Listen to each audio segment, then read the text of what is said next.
Hey, what's up, everybody? I want to welcome you to another episode of the Dreamers Pro Daily Recap, where we give you a recap of all of the hot topics that we covered that day. You can catch them in their long format and also catch it fully streaming for free on Apple Podcasts. We got to talk about Bronny. This thing is a disaster. It is an absolute disaster. Bronny James is not looking good, bro. The Lakers played another game yesterday against the Minnesota Timberwolves. Both teams were out their best players. And in a very competitive game, especially in the fourth quarter where it got really exciting, all these Laker players were contributing to this effort to try to beat the Minnesota Timberwolves in Minnesota. And of the players that received significant minutes, you had Rui Hachimura had 17. DeAndre Ayton had 17 and 10.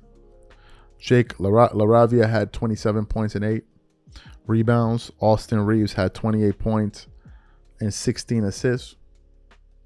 Dalton Connect came off the bench, played 36 minutes. I think he came off the bench. I don't remember the starting lineup. I didn't catch the game in the beginning. He had 15 points. Nick Smith Jr. had 7 points. Jackson Hayes had 2 points. But the only Laker that played to go scoreless was Bronny James. And not only did Bronny go scoreless in the 5 minutes he played, he still somehow found a way to have a turnover. So I then decided to go look at Bronny's season stats right now. And what I saw actually startled me. Last year, Bronny James played 27 minutes. In those 27 minutes, he was playing about 27 games, playing around 7 minutes a game. And as a rookie, going between the Lakers and the G League, he was scoring 2.3 points per game on 31% shooting from the field, 28% shooting from the three. I think it's important to say he was attempting 1.2, making 0.3. On 78% shooting from the free throw line, getting you 0.7 rebounds, 0.8 in assists per game. That was his numbers. This year, in the 3 games that Bronny has played, averaging more minutes per game. So the Lakers are actually trusting Bronny to give him more minutes. Right? And if you listen to him in media day, he got more confident. He got better. Of course, the usual LeBron James twerkers that usually twerk for him. Oh, to stop hating on Bronny, blah, blah, blah, blah, blah. Well, he's now a sophomore. This year, Bronny James is averaging 0 points per game. 0 a game. 0. He's shooting 0% from the free throw line, 3-point line. He's shooting 0% from the free throw line. He's getting 1 rebound, 1 assist, and 1 turnover a game. Look, guys, I said it before the season started, and some people thought I was being mean. I said that if I'm going to be covering the Lakers this year, I'm not covering the Lakers from the standpoint of a fanboy. These LeBron fans that were Laker fans were making excuses for Bronny. They were saying that, oh, the only reason people are picking on Bronny is because he's LeBron's son. Obviously, it plays a role. But LeBron also added fuel to the fire when he was mouthing off, talking about Bronny. I'm looking at G League right now. Was it League Pass? And Bronny better than some of these guys. He can be in the NBA right now. He can definitely play on my team. So he was talking him up, which is normal. Every parent wants their kid to succeed. But in his case, given the fact of who he was and LeBron James, by talking up Bronny like that, you were putting a bullseye on his back. Because if you're saying he's that good, then we want to see. If SportsCenter and ESPN and all these guys are going to be promoting Bronny all over the place, and listen, do you know that they were actually promoting Bronny James versus Cooper Flag this summer league like that was a thing? The number 1 pick was being put up against the 55th pick on the Lakers because the media was trying to make it something because Bronny James is popular, right? He's popular. But I then said, Bronny doesn't deserve to be on the Lakers. He doesn't deserve it. Why? Not because Bronny doesn't work hard. Not because Bronny's not a nice guy, which I think he is, and he's definitely more likable than his dad. It's because he's not good enough. And if you're concerned about the Lakers' well-being and the Lakers winning games, you wouldn't want Bronny on your team. That's the fact of the matter. If you say you want the Lakers to win and you want you want them to get the best players that they possibly can, then there's no way you're making an argument for Bronny James being on this roster. There's no way. That's why I was floored this summer when I read the article about, I think JJ Redick saying that Bronny James could play a significant role on the team. I'm like, what role is he going to be playing on the team? What role is he meant to be playing? What role? He's not really a good defender. He's undersized. He can't shoot. He doesn't know how to read the actions that are happening. He doesn't really know where to be. He doesn't know when to run to the rim, cut. He doesn't really understand all of these things. But yet and still, he's out there. He's out there just running around. And the saddest part about all of this is that I don't see how this is beneficial to him. Because when he goes out there and has performances like this, people are going to talk about it. We hadn't spoken about Bronny for about a week now or so. I don't remember. And it just now I just realized, oh, okay, let me see what's going on, what's going down with Bronny. And people feel you're being harsh. No, if it was another player, it wouldn't stop you guys from saying anything. So why all of a sudden we got to stop now? Y'all acting like as if Bronny in the NBA for free. You know he gets paid, right? You do know that, right? You do know he's a professional athlete. You guys are aware of that, right? You know he's not in there for nothing, right? You do know he collects a salary from the Lakers, right? Right? So if he collects a salary from the Lakers, that means he's on the Lakers. And that means you can talk about players on the Lakers that are not playing well. I said this already. Bronny looks like he should be in the G League at this point. In the G League. When people talk, oh, Bronny can be a contributor. On what? And who's he going to get minutes over? I said it earlier before, even I think in preseason. There's no player I would give Bronny minutes over. None. And I don't think there's a player that he could get minutes over. Seriously. But this is bad. 0 points per game? Another night where you get 0? I don't understand. I don't understand why. I don't know. I just feel like one of the things that really helped me excel later on in life was understanding what you're good at and doing that thing. I mean, it sounds almost primitive when you say it, like, duh. No, seriously. Once you figure out what you're good at, you should do that thing. But to go try to excel at something that you're not really good at, you're missing the point here. People have things and talents that they don't even realize because they're too busy chasing something that they're not really good at. Do the thing that comes naturally to you, that you're good at, that can make you money. Do that thing. Do that thing. And it's as simple as sitting down and evaluating yourself. Am I good at this thing? From what I heard, Bronny is an excellent gamer. And I'm in no way, shape, or form telling Bronny, oh, Bronny needs to go play games. No, I'm just saying, from what I've heard, do what you excel at. And if you can make money doing it, even better. For goodness sakes, there are people that tell jokes that are millionaires. Jokes. It just so happens they're funny. So they work on their craft and then they now are wealthy people from telling jokes. It sounds ridiculous, but that's what they do. They make people laugh. And they make a lot of money doing that thing. Do the thing that you're good at. And I don't know why Bronny's putting himself through all of this stress. Because I refuse to believe that this is the only thing Bronny's good at. I believe Bronny may be good at many things. Many, many things. Because the guy's bright. The guy's sharp. He's sharp. When you hear him talk, he's sharp. He's a sharp guy. He's a sharp guy. And it's just a damn shame. It's a damn shame because I don't see how any of this is beneficial to him. It's a damn shame.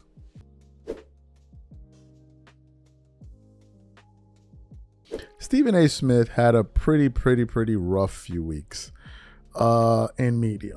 The latest one was when he went on TV after this NBA scandal broke loose with Chauncey Billups and Terry Rozier and Damon Jones. And he went on there, and everybody was kind of talking about it from a sports angle, but then Stephen A. Smith decided to go up there and take a different approach to things. He decided that he wanted to flex his political muscles and go on there and essentially explain these things to us from a political standpoint. And he ended up taking aim at President Trump, right? And the comments he made ended up causing people, Kash Patel, the director of the FBI, to basically call what he said one of the dumbest things he's ever heard in the history of television or something like that. So we want to play what Stephen A. Smith had to say about Trump because it all ties in here. Take a listen to Stephen A. Smith talking about Donald Trump about 2 weeks ago. Take a listen to this here. But there's a macro perspective that everybody has to pay attention to, and this is where I come in. We're sitting on here on the sports show doing First Take. We all know what other stuff that I do. We know what world that I live in terms of politics. How many times, for one incident after another, have I said, Trump is coming? He's coming. I'm going to say it on national television again. Bad Bunny is performing at the Super Bowl, and all of a sudden you hearing ICE is going to be there, looking to engage in mass deportations. The Super Bowl, disrupting things. Big night for the NBA. Wembanyama put on a show. That has now been smeared because we're talking about this story, okay? Remember, Trump has a long, long history connected to the world of sports because he had those casinos. Where do you think folks were coming half the time? I'm not talking about individuals. I'm talking about the culture. When people want to go to a casino, when people want to gamble, when people want to party, or whatever the case may be. This was his kind of connection to that. Why am I glad you're here, Monica? Because don't be surprised if the WNBA is next on his list. Mm-hmm. Because when you've got all of these protests that have been going out there and people that have been protesting against him and what have you, this man is coming. He's coming. And I've been saying it for a long time. And to me, this is the latest nugget of evidence that we're talking about right here. That's not to question the legitimacy of the case. We don't know. We're all sitting up here and we're saying that we don't know. But anybody that has been around him, anybody that has talked to him, anybody that has seen his reactions from the sports leagues and the positions that people have taken, they are not surprised at what's going on today. I'm watching a press conference with the director of the FBI. Yeah. Tell me when we've seen that. We've seen people, we've seen accusations before. We've seen athletes get in trouble with the law before. You don't see the director of the FBI having a press conference. It's not coincidental. It's not an accident. It's a statement. And it's a warning that more is coming. Mm-hmm. And that's what they're saying here. And everybody better, I'm just telling you, mm-hmm. It's as serious as it gets. This ain't the platform for me to get into it the way I'm going to get into it. But I've been saying he's coming. He's coming because in his eyes, folks try to throw him in jail. In his eyes, he's innocent. They try to put me behind bars. I'm getting everybody. He's not playing. And so this, in a lot of people's eyes, talk to people in the NBA, talk to people in the NFL, talk to people in the world of sports. They think this is like the tip of the iceberg. These are the kind of words that are coming out of people's mouths. It's not a surprise. It's very disheartening. It's very concerning. We don't know where this is going to go. But this is just the tip of the iceberg. Everybody's better brace themselves because he's coming. Great. So you heard that, right? So when he said that, some Trump supporters came out and said, you know, how could you say this investigation started before Donald Trump and blah, blah, blah, blah, blah. Some people were calling him out on that. And then Stephen A. Smith went on this show and kind of backpedaled a little bit, especially when he was reacting to what FBI Director Kash Patel had to say. So you have that part of it. Then what else happened? Just when you thought things couldn't get worse, he decided to do the unthinkable. And what's the unthinkable? He decided that he was going to apologize to Jasmine Crockett. Now, for those of you who know, Stephen A. Smith really got himself in a lot of hot water with people this month because he decided to go with Texas U.S. Representative Jasmine Crockett.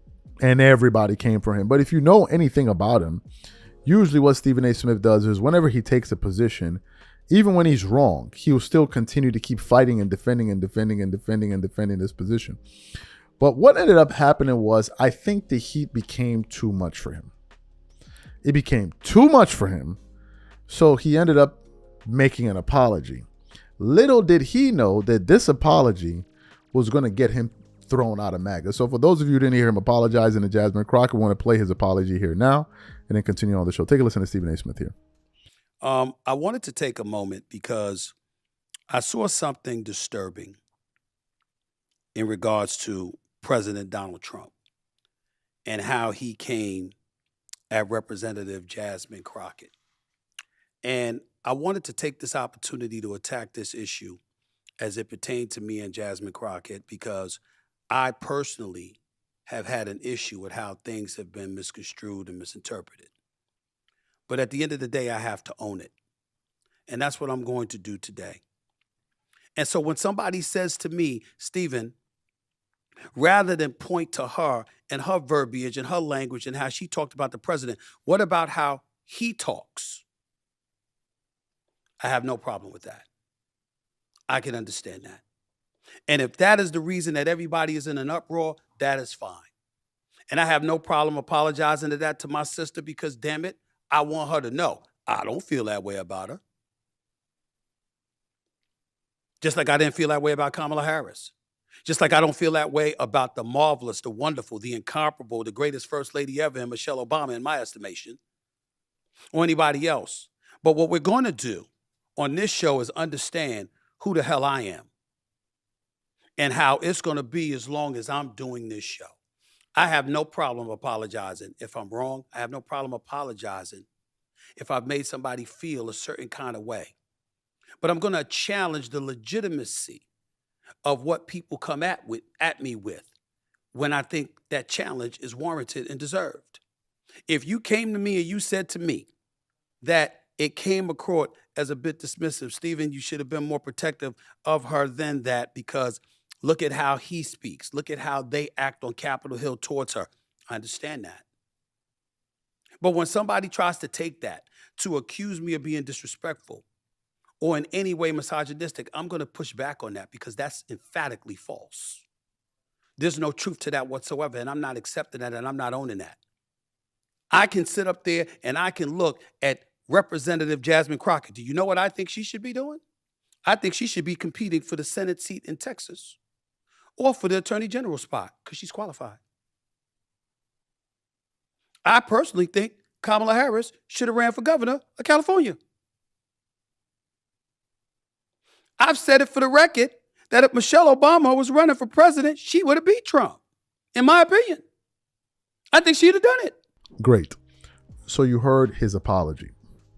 Well, after making that apology, people started to roast him in his comment section, like a lot of people. And the video got about 138,000 views. One viewer said, bro, you can't be serious, laughing my ass off. You did all of that just to apologize. Another guy said he's trying to cancel the cancellation. Another person said, John Witherspoon voice, flip, flop, and bleep. Another guy said, no backbone. Another guy said, gave that boy a good old whipping. One other viewer said, no one believes what you said. Everyone believes you got the talk. Now, let me tell you what happened. When Stephen A. Smith did this, a lot of his MAGA supporters threw him out the window, right? Because they were siding with him strongly when he made those original comments about Jasmine Crockett, right? They were siding with him. And I think that what they wanted him to do, for goodness sakes, was basically stand his ground. But what they discovered is what we already knew. Stephen A. Smith ain't standing on ground nowhere. If the pressure gets too hot, he gonna grift over back to the opposite direction of things. And that's essentially what happened, right? And they got upset with him, so they threw him out the door. And now what ended up happening was, given these two series of events, he's now shown himself to be a grifter. And a lot of people were calling him that on his audience, in his comment section, which is one of the reasons why I say, if you're going to grift, keep the grift going forever, bro. Don't give up grifting. If you heard him in that sound there, he doesn't like what they don't want to hear that, bro. They don't want to hear that. And now I think your man put himself in a situation in which no side can take him seriously at all about anything on any of these issues, which is hilarious because I think Stephen A. Smith's main goal here is to be taken seriously as a political voice. I think that was his main goal, but he jumped all over the place too many times. Now, to be fair, the part about him saying that the president is targeting the NBA through the FBI, Patrick Bet-David, who is a conservative, said as much on Valuetainment, right? And when he said that, he even referenced Stephen A. Smith. So Patrick Bet-David believes that as well, right? And as I'm sitting here thinking about Stephen A. Smith, man, I'm like, where are you now on these issues, man? What side are you on? Let me guess. You're an independent, right? Sure you are. Anyway, I just wanted to touch on this because it was something that was cracking me up.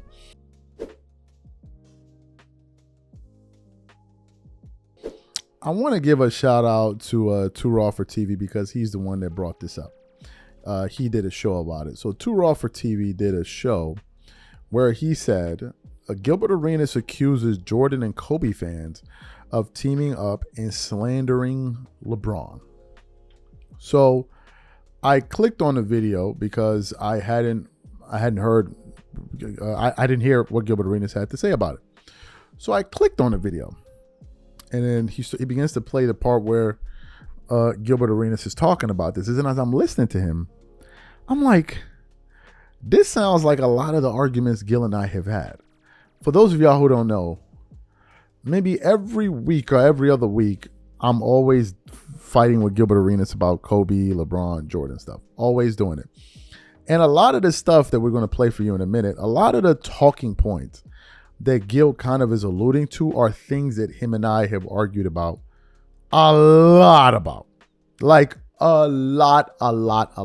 As a matter of fact, that point that he brought up, he's even mentioned it to me. Right? He's even mentioned it to me. So what we want to do is we're going to play exactly what Gilbert Arenas had to say here. Listen to his argument, and I'm going to come back and continue on the show. Take a listen to his points here. Why all the LeBron slander? Is this still the Jordan situation? Okay, so this is what happened. When it's like this, when Kobe fans didn't know when the media had LeBron in front of Kobe. And I said they didn't realize it because it happened damn near like 2013, 2014. Kobe, they didn't realize the media's, because what they tell themselves all the time is media lists don't count. So because media lists don't count to them, they don't realize that these mother voting every year. So you need to really like focus on what's going on. So what ends up happening is when the push for LeBron over Jordan, when LeBron was ranked like 2018, LeBron was ranked 2 by the media. And then they were doing the push in like 2021, 22, 2023. And the Jordan fans started saying, clutch. Clutch is pushing. Somehow, the Kobe fans basically used the same arguments as Clutch is paying y'all to do this because they have Kobe too. So the fact that they have Kobe too, it became the Jordan and the Kobe stuff. But this was Jordan's argument to the LeBron fans, and then the Kobe fans picked up the argument too. Like Ronnie King once said, can't we all just get along? I mean, look. Jordan fans want Kobe too, because if Kobe's too, he can't be number one because he's not playing. He can't do anymore. What's the name? They don't want LeBron too because LeBron's still playing and he's still putting up stats. So they basically teamed up together. That's all.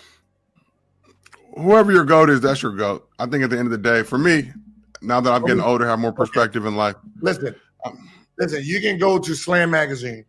I literally have, this is 04. I'm still playing in the NBA. I have my LA tattoo here, man. Right here on the cover. My Kobe 2004. Right 21 years ago. I have Kobe tatted. I have the 24 right here. Inner thigh, ladies and gentlemen. I got this one. I got the Kobe 24 after his first championship by himself. So you heard what Gilbert Arenas had to say. What are my thoughts about this? I think Gil is trying to do it in reverse. It's not that Jordan and Kobe fans ganged up on LeBron James. No. What ended up happening was LeBron and his guys decided that they wanted to hijack a debate that started on social media years ago, which was Kobe versus Jordan, especially going back to 2009, 2010. People were beginning to wonder, is Kobe as good as Jordan after he won his 5th title? That was the original kind of back and forth that was going on. So LeBron and these guys decided to hijack this, right? Because Gil is saying that, oh, LeBron entered the GOAT debate, and I asked him this before, because I've asked him this point that he brought up. I asked him this. I said, Gil, when did LeBron pass Kobe Bryant? When? And I think the year he brought up was like 2012 or something like that. I'm like, that's insane. Well, how could LeBron have passed Kobe Bryant in 2012? Kobe had finished with his 5th ring. He was still making all NBA teams, all-star player. LeBron had just won his 1st ring. And you're telling me he passed Kobe Bryant that makes no sense, right? But what ended up happening was these LeBron guys hijacked the Jordan versus Kobe debate and put him.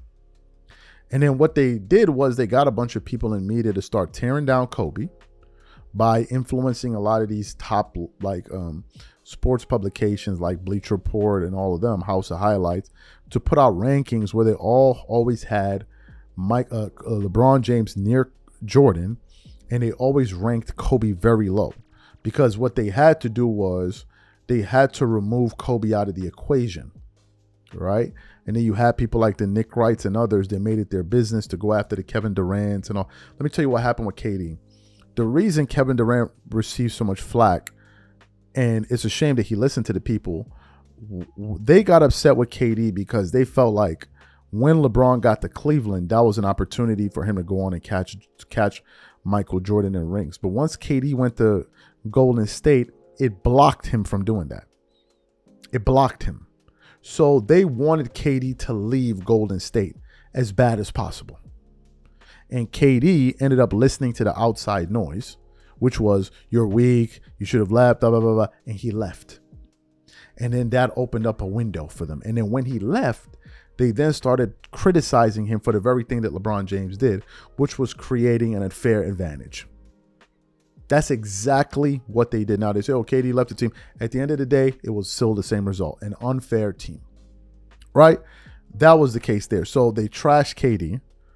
They tried to say Kobe wasn't nothing, and they tried to force feed this fake media-driven GOAT debate that's made up of a bunch of smoke and mirrors, and push it to the point where it's like now it's it's LeBron versus Jordan.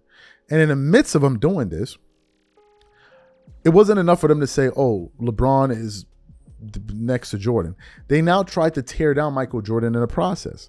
So you had people like Shannon Sharp go on TV and say ridiculous things about Michael Jordan. You had the Nick Wrights go out there, and you had this media push, this conscious media push to propel LeBron James by hook or crook into the GOAT debate.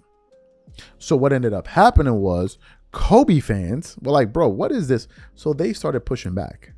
Jordan fans saw what was happening, and they started pushing back. And it just so happens that there's a synergy between the two fan bases. And both MJ and Kobe were cool.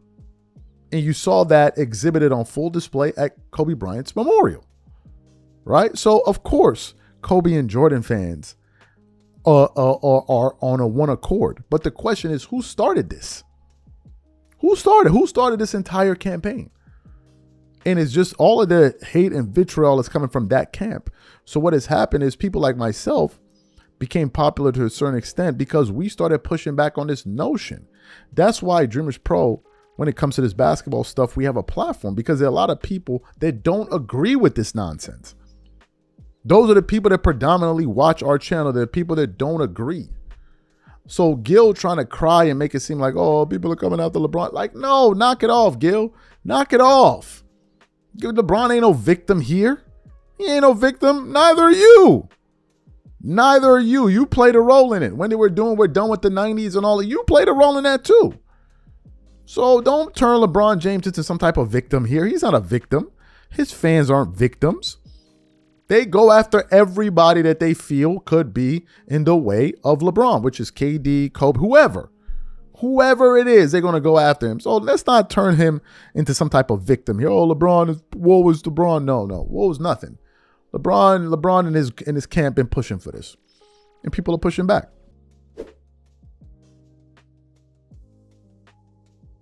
One of the biggest talking points that we've heard since LeBron has been on the Lakers is, oh man, LeBron James ain't got enough help. LeBron doesn't have enough help. I mean, who do they expect LeBron James to play with? I mean, LeBron James has no help. I mean, for God's sake, who is he going to play with? This has been the reoccurring talking point about LeBron James now for well over a decade.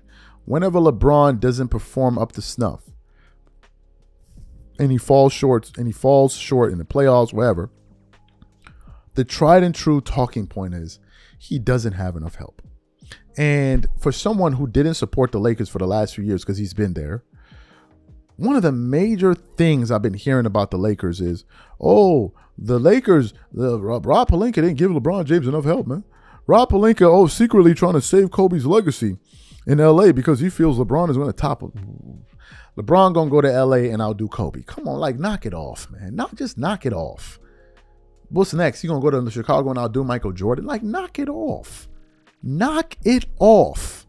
Just knock it off. But this is what they were saying. Oh, he has enough help. He doesn't have enough help. So what happened? News came down that LeBron was going to be missing a bunch of games this year. Then we got the news that Luka Doncic was going to be out. And a lot of us were like, well, how are the Lakers going to stay afloat? Little did we know, they had a monster waiting in the cut. And that monster's name is Austin Reaves. The game before last night, Austin Reaves, I believe, had 51 points. In last night's game, on the road, Austin Reaves finished that game with 28 points, 16 assists, which is a career high. I think his previous career has 15 assists, 2 steals, and 1 rebound, and hit the game-winning shot. And as we're looking at things right now, Austin Reaves is averaging 34 points per game on 52% shooting from the field, 38.5% shooting from 3, 90% from the free throw line, while getting you 5.6 rebounds, 10 assists, 1.8 steals per game with 3 and 8 turnovers. And as I'm watching this, I'm saying to myself, wait a minute. LeBron has been playing with a guy that's this good all this time? I'm confused. Now, it's fair to say that Austin Reaves grew into his role. He joined the Lakers in 2021, but he really started coming into his own in 2023. That year, he averaged 16 points. Last year, he averaged 20 points. And now he's averaging 34 points? I got something else to say. How is it possible that if LeBron doesn't have help, how are the Lakers going on winning these games that they're winning? They're playing with none of their stars. And what we're beginning to understand is that if you give some of their other players a shot, they got some great players. So I'm realizing that the worst thing that's happening right now is Austin Reaves playing well. It's the worst thing for LeBron fans' narrative in LA because their whole talking point has been Austin Reaves sucks. Austin Reaves is ass, man. What you expect, Austin Reaves? LeBron, how you going to play with? Some of them call him Aston Reaves. Yes, believe it or not, they call him Aston Reaves.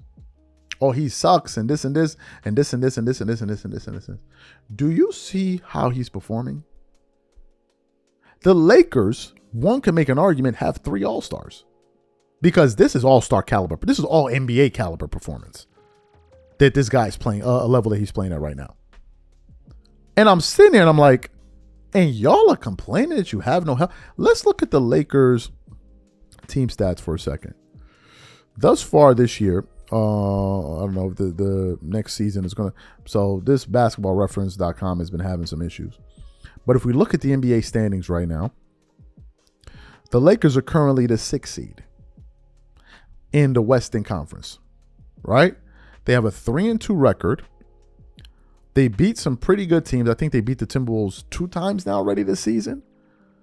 And they're doing a lot of this they're doing all of this without LeBron James. All of this. LeBron has no claim to what the Lakers are doing right here. This is all on their merit and their hard work. So they're a great team. Not great. They're a good enough team. They're a middle of the pack team. And as you can see, looking at the standings, they're a top 6 seed. That's without Luka and LeBron. Now, granted, Luka played some of these games and he himself is a contributor to this record. But nevertheless, they're not as bad as you think. They're 2-0 at home and they're 1-2 on the road. So, LeBron fans, this thing that y'all been saying that LeBron has no help, how are y'all reconciling that right now? How? What's Austin Reaves? Even if you look at some of the other guys that played, Rui Hachimura, he put up some good minutes. Now, Ayton, I will say this about Ayton. I think Andre Ayton could be playing better. I think he should be scoring more, and I definitely think he should be rebounding more. He got, again, out-rebounded by Jared Vanderbilt. The other game, he got out-rebounded. The game that Luka played, he got out-rebounded by him. I think this guy should be averaging at least 12, 13 rebounds. For goodness sakes, you're playing 35 minutes a night. You got to clean up the glass. He only had 1 offensive rebound. The guards and the wings had more offensive rebounds than him. Jared Vanderbilt had 6. Rui Hachimura had 2. Jake LaRavia had 3, and I get it out. I get it. You're the big man. You're boxing out. So usually those guys, I get all of that. But still, I think that Ayton should be averaging more rebounds a game. The Lakers have a solid enough team to compete. But if you listen to these guys over the last few years, they will make it seem like LeBron had nobody. And that's my issue with these guys. They made it seem like he has nobody. And so therefore, that was the reason that they were underperforming. Oh, LeBron doesn't have enough help. So what are y'all going to say now? What happens, and I think LeBron's supposed to be back in the next, 6, 7 games, whatever the hell it is. What are y'all going to say when he comes back and the team has a winning record? What are y'all going to say? Now, I'll say this. When he comes back, people that are going to be affected is Austin Reaves. Austin Reaves' numbers are going to definitely be affected. They're definitely going to be affected. And trust me, if I'm in the mind of Austin Reaves and these guys, I don't want them to come back. Let's just go out here and ball, play freely, get our numbers, have a great year, and just have fun out here. I told y'all, some people talking about, I wouldn't care if LeBron didn't come back the entire season. Let Luka come back. I wouldn't care if he returned. Give a lot of these guys time to build a rhythm, develop even more, and let them actually go out there and get some meaningful minutes. Because it's not like as if he's going to be there next year anyway. But damn, LeBron fans. LeBron has no help, and they got a dude like Austin Reaves on the roster all along. What y'all going to say now?